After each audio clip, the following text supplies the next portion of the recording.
As 'n jong, ambisieuse en winsgedrewe entrepreneur het Julian dit vreemd gevind, amper moeilik om te verstaan, hoe sy ouers hulle besighede vir God bestuur het.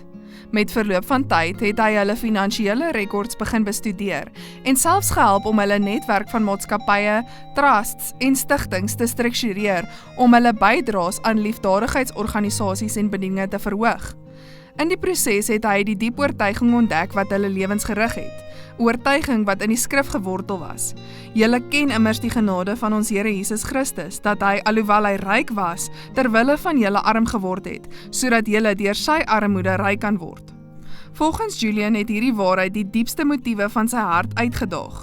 Sy ouers het aan 'n geslag behoort waar welgestelde Christene nie hulle rykdom tentoongestel het nie.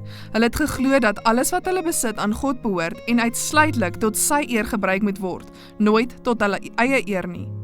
Hoewel hulle lewe van groot leksheid kon lei, het hulle doelbewus eenvoudig geleef, gemaklik, maar ver onder hulle vermoëns.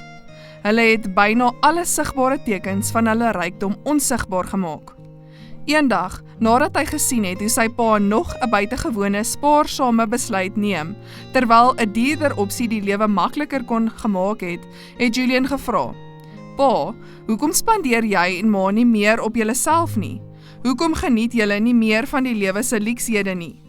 Julian vertel dat sy pa se eenvoudige maar lewensveranderende antwoord selfs dekades later steeds in sy gedagtes weer klink: "Vrygewigheid is ons leksheid."